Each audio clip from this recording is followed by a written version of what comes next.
नमो नमः। आप सभी का हार्दिक अभिनंदन। आइए श्री विष्णु पुराण के तृतीय अंश के 14वें अध्याय का पाठन आरंभ करते हैं। श्राद्ध प्रशंसा। श्राद्ध में पात्रापात्र का विचार। और वो बोले, हे राजन, श्रद्धा सहित श्राद्ध कर्म करने से मनुष्य ब्रह्मा, इंद्र, रुद्र, अश्विनी कुमार, सूर्य, अग्नि, वसुगण, मरुदगण, विश्वदेव, पितृगण, पक्षी, मनुष्य, पशु, सरीसृप, ऋषिगण तथा भूतगण आदि संपूर्ण जगत को प्रसन्न कर देता है। हे नरेश्वर, प्रत्येक मास के कृष्ण पक्ष की पंचदशी अमावस्या को अष्टका, हेमंत और शिशिर ऋतुओं के 4 महीनों की शुक्लाष्टमियों पर श्राद्ध करे। यह नित्य श्राद्ध काल है। अब काम्य श्राद्ध का काल बतलाता हूँ, श्रवण करो। जिस समय श्राद्ध योग्य पदार्थ या किसी विशिष्ट ब्राह्मण को घर में आया जाने अथवा जब उत्तरायण या दक्षिणायन का आरंभ या व्यतिपात हो, तब काम्य श्राद्ध का अनुष्ठान करे। विषुवंश क्रांति पर सूर्य और चंद्र ग्रहण पर सूर्य के प्रत्येक राशि में प्रवेश करते समय, नक्षत्र अथवा ग्रह की पीड़ा होने पर, दुस्वप्न देखने पर और घर में नवीन अन्न आने पर भी काम्य श्राद्ध करे। जो अमावस्या अनुराधा, विशाखा या स्वाति नक्षत्र युक्त हो, उसमें श्राद्ध करने से पितृगण 8 वर्ष तक तृप्त रहते हैं, तथा जो अमावस्या पुष्य, आर्द्रा या पुनर्वसु नक्षत्र युक्त हो, उसमें पूजित होने से पितृगण 12 वर्ष तक तृप्त रहते हैं। जो पुरुष पितृगण और देवगण को तृप्त करना चाहते हो, उनके लिए धनिष्ठा, पूर्व भाद्रपद अथवा शतभिषा नक्षत्र युक्त अमावस्या अति दुर्लभ है। हे पृथ्वीपते, जब अमावस्या इन 9 नक्षत्रों से युक्त होती है, उस समय किया हुआ श्राद्ध पितृगण को अत्यंत तृप्तिदायक होता है।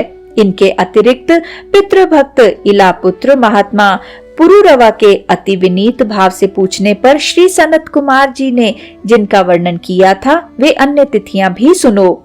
श्री सनत कुमार जी बोले, वैशाख मास की शुक्ल तृतीया, कार्तिक शुक्ला नवमी, भाद्रपद कृष्णा त्रयोदशी तथा माघ मास की अमावस्या, इन 4 तिथियों को पुराण में युगाधा कहा गया है। ये 4 तिथियां अनंत पुण्यदायिनी हैं। चंद्रमा या सूर्य के ग्रहण के समय 3 अष्टकाओं में अथवा उत्तरायण या दक्षिणायन के आरंभ में जो पुरुष एकाग्र चित्त से पितृगण को तिल सहित जल भी दान करता है, वह मानो 1 सहस्त्र वर्ष के लिए श्राद्ध कर देता है। यह परम रहस्य स्वयं पितृगण ही कहते हैं। यदि कदाचित माघ की अमावस्या का शतभिषा नक्षत्र से योग हो जाए तो पितृगण की तृप्ति के लिए यह परम उत्कृष्ट काल होता है। हे राजन, अल्प पुण्यवान पुरुषों को ऐसा समय नहीं मिलता, और यदि उस समय माघ की अमावस्या में घनिष्ठा नक्षत्र का योग हो, तब तो अपने ही कुल में उत्पन्न हुए पुरुष द्वारा दिए हुए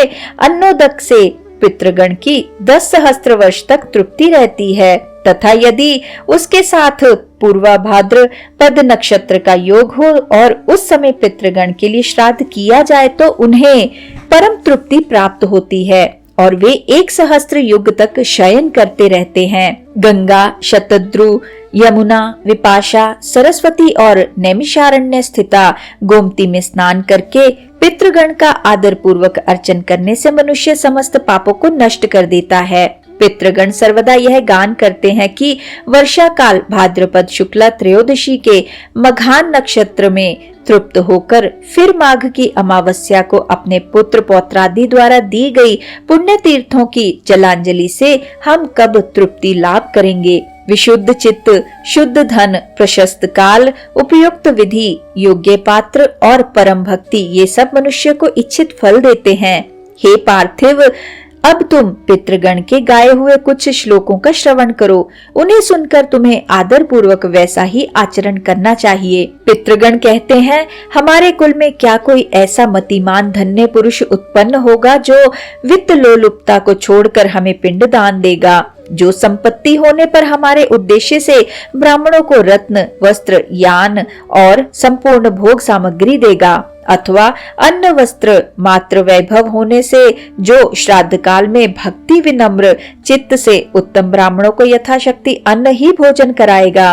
या अन्नदान में भी असमर्थ होने पर जो ब्राह्मण श्रेष्ठों को कच्चा धान्य और थोड़ी सी दक्षिणा ही देगा, और यदि इसमें भी असमर्थ होगा तो किन्हीं द्विज श्रेष्ठ को प्रणाम कर एक मुट्ठी तिल ही देगा, अथवा सारे उद्देश्य से पृथ्वी पर भक्ति विनम्र चित्त से 7-8 तिलों से युक्त जलांजलि ही देगा।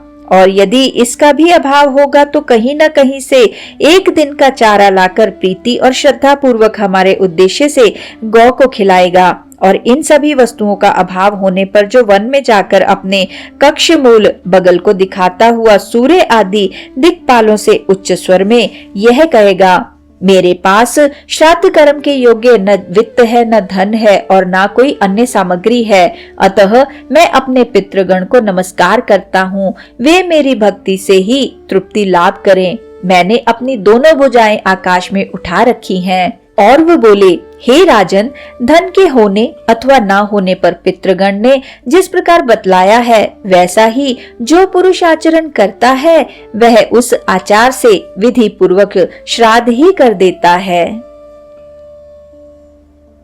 इसी के साथ आज के इस सुंदर पाठन को हम यहीं पर विराम देते हैं और अगले अध्याय के पाठन के लिए हमारे साथ फिर से जुड़िएगा। आइए विष्णु जी के इस सुंदर मंत्र से आज के पाठन का समापन करते हैं। ओम नमो भगवते वासुदेवाय। ओम नमो भगवते वासुदेवाय।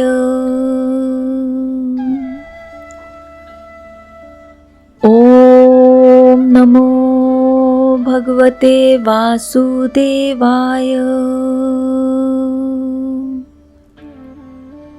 ओम नमो भगवते वासुदेवाय। ओम नमो भगवते वासुदेवाय। ओम नमो भगवते वासुदेवाय।